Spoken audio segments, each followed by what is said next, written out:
Well, thank you for that instrumental, Chris. Great to have you back playing for us here at South Street.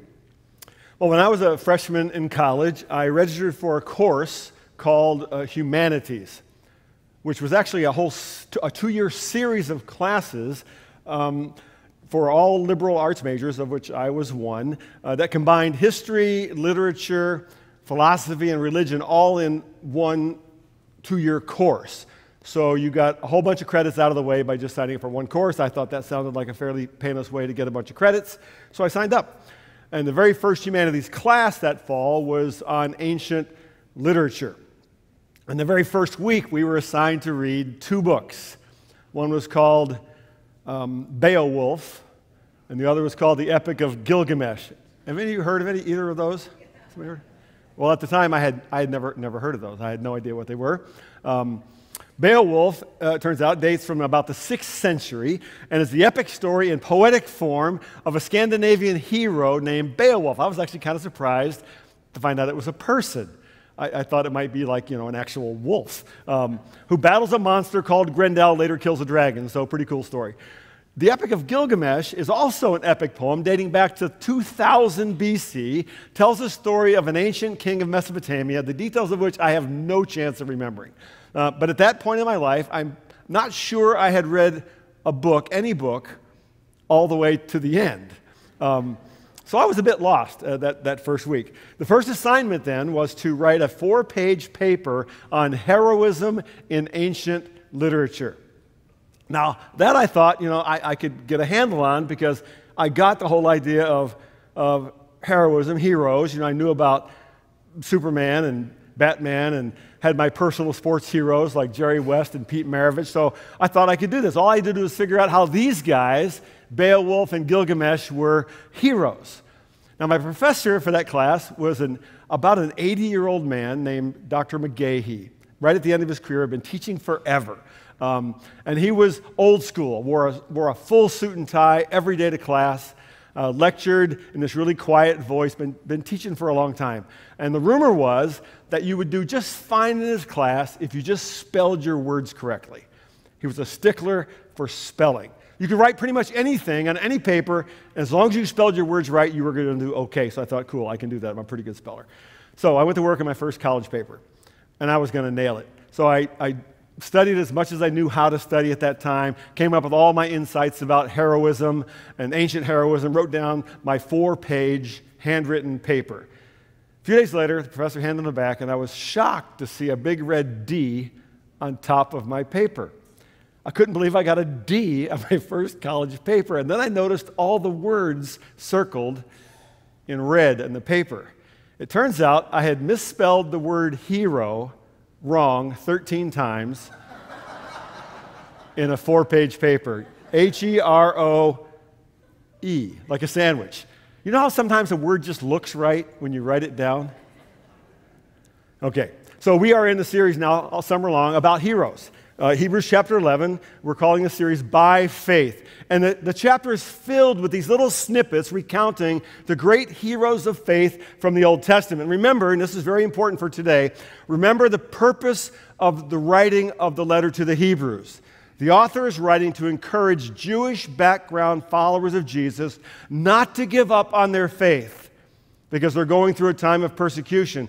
Rather, he's reminding them, encouraging them, Jesus is greater. He's the fulfillment of all the promises of God. So remember that. So far, we've talked about Abel and Noah, 2 weeks on Abraham, and last week, Isaac and Jacob, where we saw that the faith in the promise of God has a generational impact. And now we move on to the next hero on the list.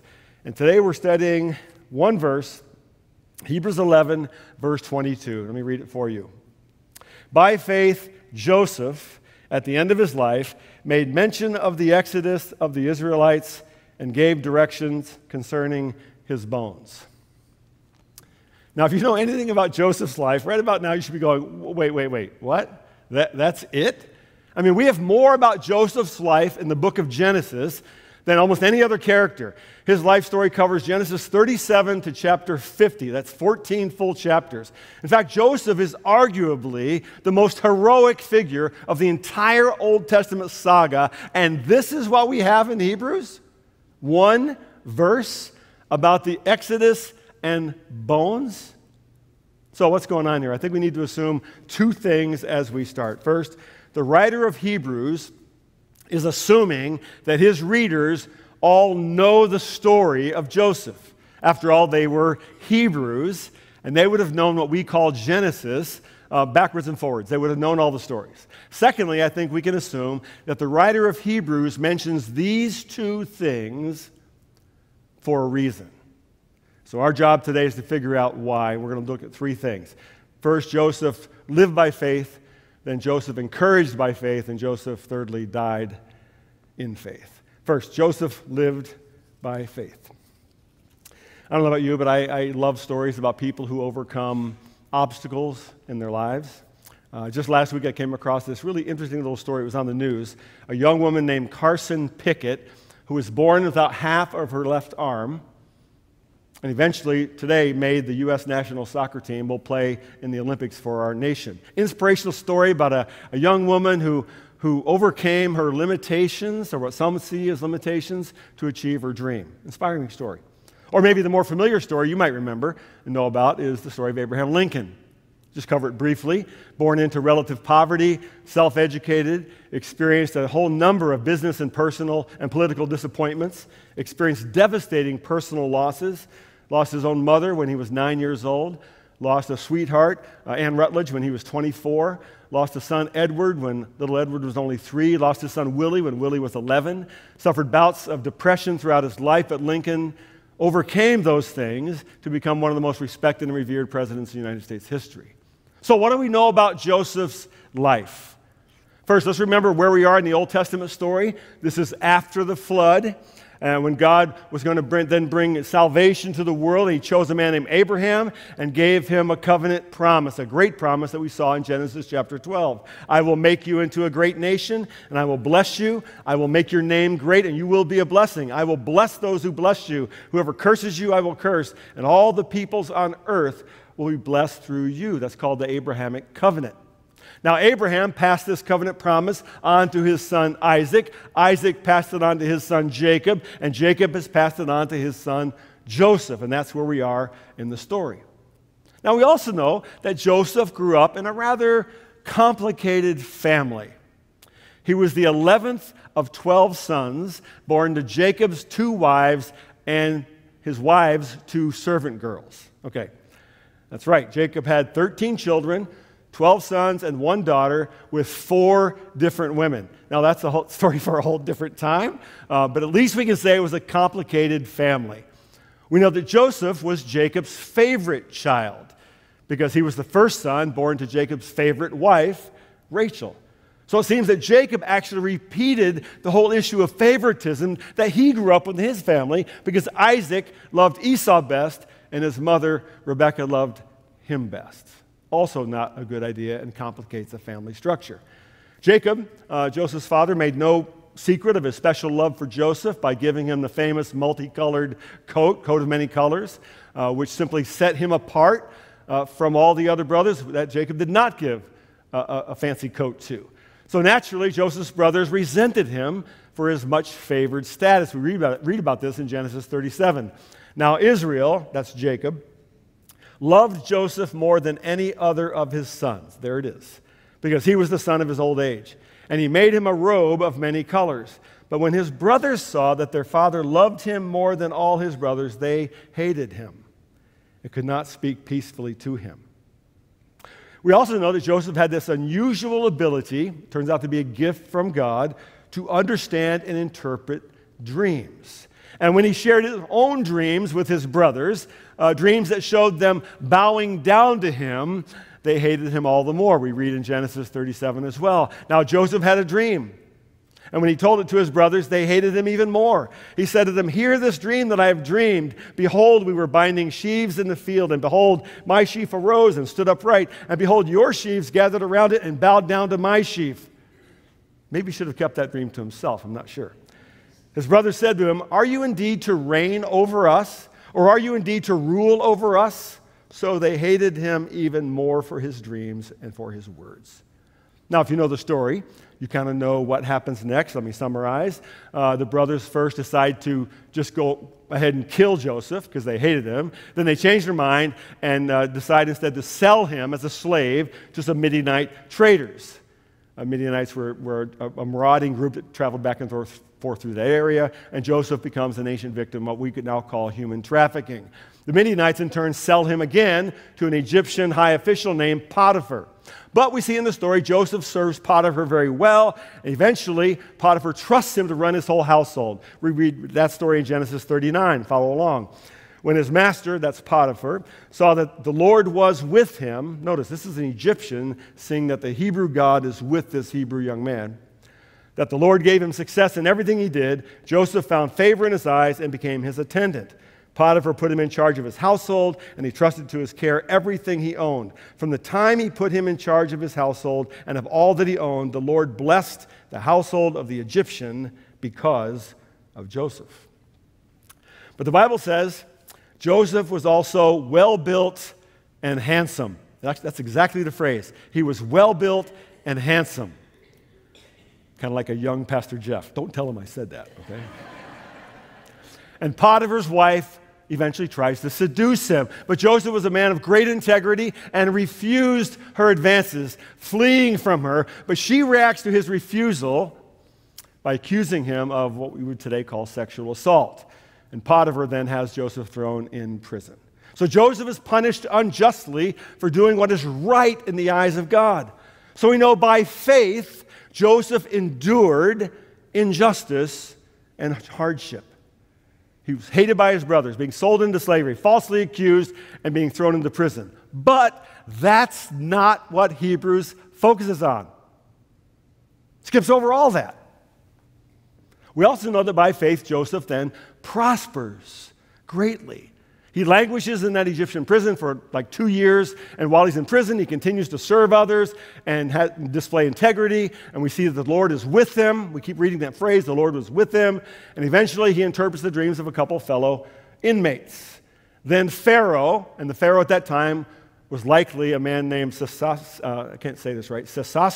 III during what's called the Middle Empire of Egypt, roughly 1800 BC or so. This is a real guy in real history.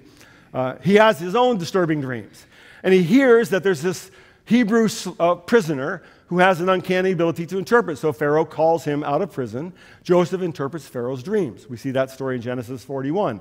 And Pharaoh said to his servants, "Can we find a man like this in whom is the Spirit of God?" Now, this is not the God of the Egyptians, Ra, the sun god. This is the God of the Hebrews. So Pharaoh knows this other God is with this man. Then Pharaoh said to Joseph, "Since God has shown you all this, there is none so discerning and wise as you are. You shall be over my house, and all my people shall order themselves as you command. Only as regards the throne will I be greater than you." And Pharaoh said to Joseph, "See, I have set you over all the land of Egypt."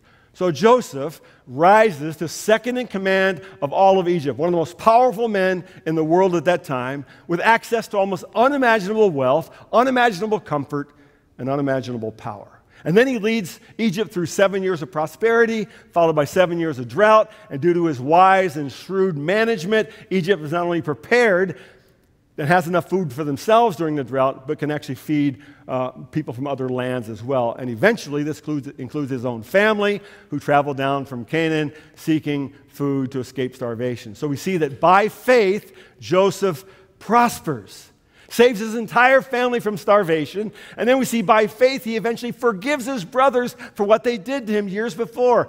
By faith, he sees God's hand in it all. The famous words of Genesis 50, "As for you, you meant evil against me, but God meant it for good, to bring about that many people should be kept alive as they are today." All this Joseph did by faith. But Hebrews 11 mentions none of this. So what is Hebrews actually saying, and why? That leads us to the second point today, that Joseph encouraged by faith. He lived by faith in hardship and prosperity, and he now encourages by faith. As I was preparing this week, I can't remember what I was even looking for, but I came across several internet lists of famous last words from famous people. Here's just a couple of examples. The last words of Winston Churchill. "I'm so bored with it all," he said. The very last and very sad words of Hollywood actress Joan Crawford. "Don't you dare ask God to help me." That's sad. Harriet Tubman, known for leading former slaves to freedom through the Underground Railroad, was actually singing with her family, and her last words were, "Swing low, sweet chariot." The hero of 9/11, one of them, Todd Beamer, who was from Wheaton, famously said, "Let's roll." Here's what the writer of Hebrews says about Joseph's last words. "By faith, Joseph, at the end of his life, made mention of the exodus of the Israelites and gave directions concerning his bones." There it is. First thing we notice is similarities with what has already been said in Hebrews 11 about Isaac and Jacob, who were also at the end of their lives, at the end of his life. In other words, his last words, what he was leaving his descendants with. And then the writer says Joseph says two things before he died. He made mention of the exodus of the Israelites, and he gave directions concerning his bones. Now, clearly, the writer of Hebrews is putting great importance on just these two things. So we have to ask ourselves, why? Why was this so important? I have to go back to the Genesis story, Genesis chapter 50. "And Joseph said to his brothers, 'I am about to die, but God will visit you and bring you up out of this land to the land he swore to Abraham, to Isaac, and to Jacob.' Then Joseph made the sons of Israel swear, saying, 'God will surely visit you, and you shall carry up my bones from here.' So Joseph died, being 110 years old. They embalmed him, and he was put in a coffin in Egypt." Okay, so here's what I noticed. Twice, and I put it in red for you, I think, Joseph says, "God will visit you." He says, "I'm about to die, but God will visit you and bring you up out of this land to the land where he swore to Abraham, Isaac, and Jacob." He's reminding them of God's promise. He's encouraging them by faith. How so? Well, we have to remember a couple of things here. Remember that God made a promise to Abraham, his covenant promise, to make him a great nation, to give his descendants a land that we call the promised land, the land of Canaan, and to bless the world through him. But second, let's look back at a small passage in Genesis chapter 15. After God makes this promise to Abraham, he says, "Then the Lord said to Abram, 'Know for certain that your offspring will be sojourners in a land that is not theirs, and will be servants there, and they will be afflicted for 400 years. But I will bring judgment on the nation that they serve, and afterward they shall come out with great possessions.'" I think Joseph knew what God had told Abraham. He knew both the promise of the land, and he knew that before the descendants of Abraham would inhabit that land fully and would know the promise, they would be sojourners in a land that was not theirs, and they would be servants and afflicted for 400 years. And Joseph also knew that God would one day visit them and deliver them. So Joseph here, who has reached unimaginable success in Egypt, who's been able to save his whole family from starvation and countless others, and he's speaking here as a prophet of sorts. He's saying that even though life in Egypt is good now, and it was good for the Hebrew people then, they had plenty of food, their guy Joseph was in charge. He's saying even though it's good now, it will not always be so. 400 years of affliction are coming. So when Joseph says God will visit you, he's speaking prophetically about what we call the Exodus, God's deliverance of his people. He wants his brothers and his descendants to know three things here. First, Egypt is not their home. No matter how prosperous they are now, no matter what affliction may come in the years ahead, no matter how long they are in Egypt, it is not their home because God has promised. Secondly, he wants them to know that the affliction of slavery will not be their final destination. We know that after Joseph's death, eventually there came another Pharaoh, probably Ramses II, historians tell us, who did not remember Joseph. and who feared the growing population of the Hebrews, and who decided to enslave them as a workforce. We see this in Exodus chapter 1. Now Joseph and all his brothers and all that generation died, but the Israelites were exceedingly fruitful, and they multiplied greatly, increased in numbers, and became so numerous that the land was filled with them. Then a new king, new Pharaoh, to whom Joseph meant nothing, came to power in Egypt. So they put slave masters over them to oppress them with forced labor. They made their lives bitter with harsh labor in brick and mortar, with all kinds of work in the fields. In all their harsh labor, the Egyptians worked them ruthlessly. And this bondage in Egypt lasted for some 400 years. And Joseph knew this time of affliction was coming, but he says, thirdly, God will visit you. And we know the story, which we're going to look at more in the next couple of weeks with the story of Moses, how God calls Moses to go to Pharaoh and say, let my people go. Pharaoh refuses. God sends 10 plagues on the Egyptians, culminating with the angel of death and the whole Passover story. And God visits and delivers his people. And so with his dying words, Joseph encourages his descendants by faith to trust in God's promise.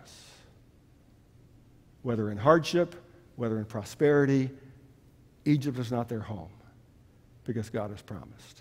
That leads us to the third point in this verse, that is, Joseph died in faith. Joseph died in faith.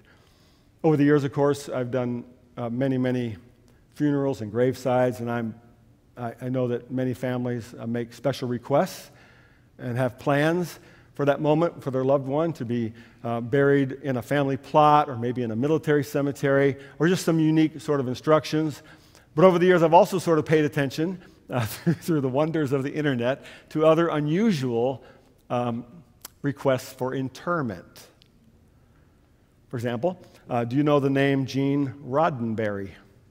Anyone? I did not know, okay. This guy was the creator of the TV show Star Trek. And in 1997, his ashes were the first human remains to be shot into space on a rocket ship. Now, he was not a believer. In fact, he was a skeptic and atheist, and he thought that was going to somehow bring him closer to the universe. Turns out that his ashes sort of burned up when they came back into orbit, but that's a whole different story. Did you know there was actually a company, the same company that shot him into space, called Celestis, that will send your remains into space for free? You can do this. You can go to their website. If you want to be shot into Earth orbit, it's about $5,000. But if that's not far enough, you want to go into deep space, $12,500 is the ticket. You can be shot into deep space and be out there forever, just so you know. Or how many have ever heard of a guy named Frederick Bauer? I'd never heard of this guy either.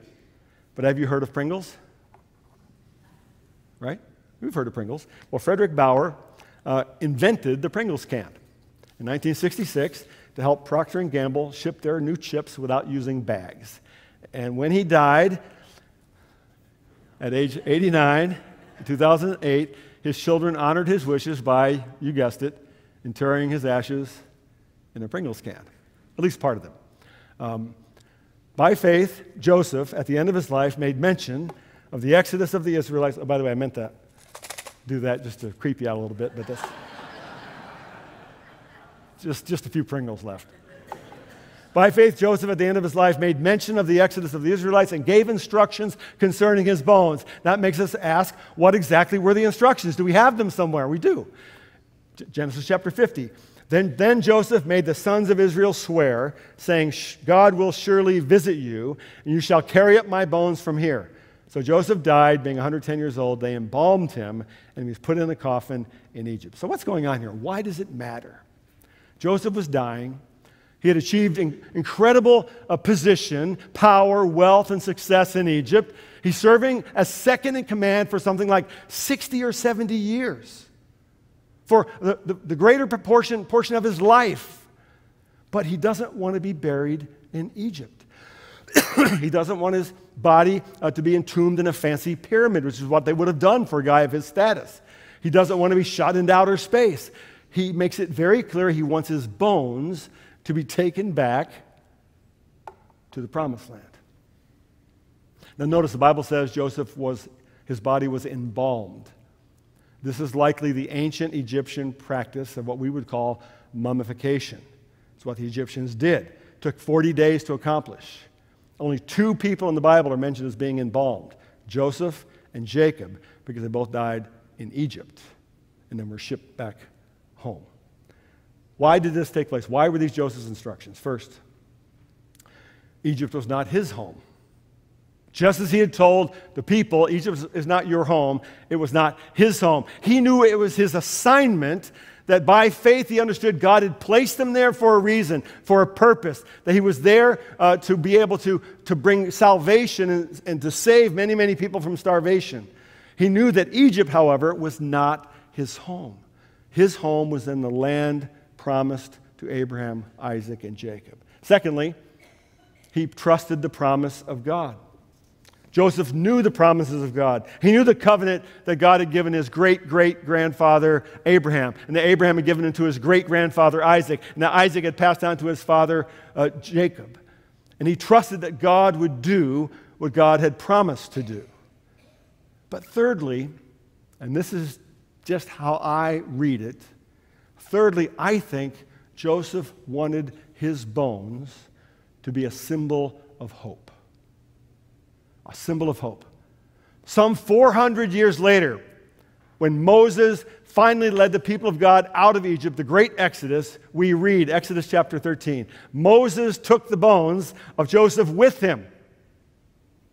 For Joseph had made the sons of Israel solemnly swear, saying, God will surely visit you, and you shall carry up my bones with you from here. Later, after Moses dies and Joshua is leading, Joshua chapter 24, and Joseph's bones, which the Israelites had brought up from Egypt, were buried in Shechem in the tract of land that Jacob had bought for 100 pieces of silver. This became the inheritance of Joseph's descendants.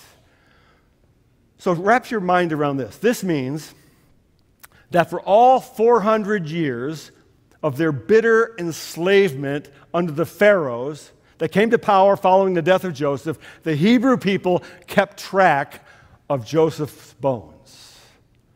It means when they escaped from Egypt in the middle of the night, after the angel of death passed over their homes, they took Joseph's coffin with them. And when they wandered in the desert for 40 years, following the pillar of fire by night and the cloud of smoke by day, they carried Joseph's bones with them. Imagine with me, how many times in all those years do you think someone said, why are we carrying this with us again? Why are we dragging this box around again? Or how many times did a child ask their parent, who's Joseph and why is he in the box?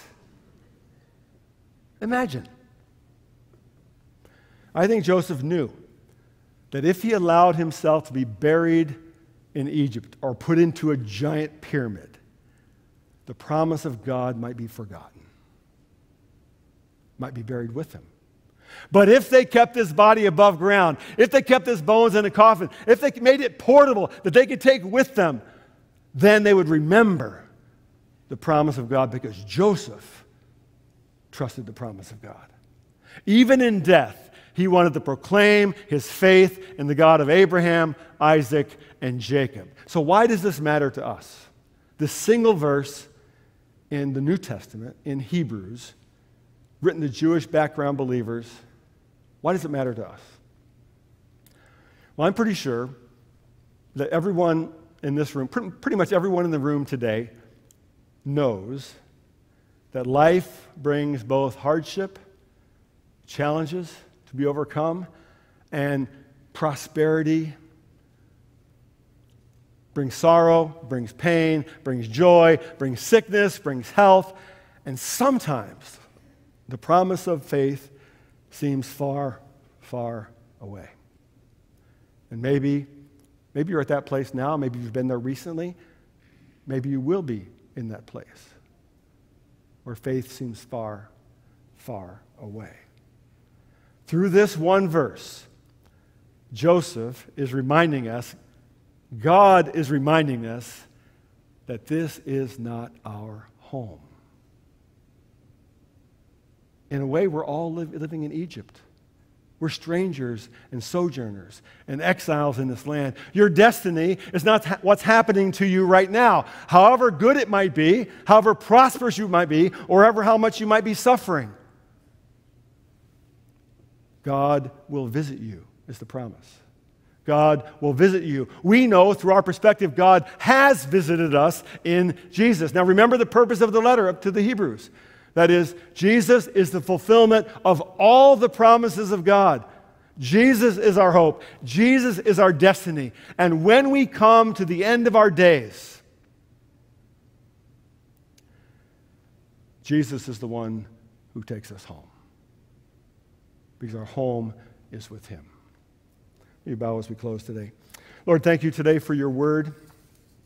Thank you for this single, strange little verse that points us back to a man of great faith who trusted you in hardship and suffering, who trusted you in great prosperity, and who even in his death points us to the great promise of our faith, that you will visit us, that you have visited us, and that's our destiny. Our home is in Jesus. We pray these things in your name. Amen.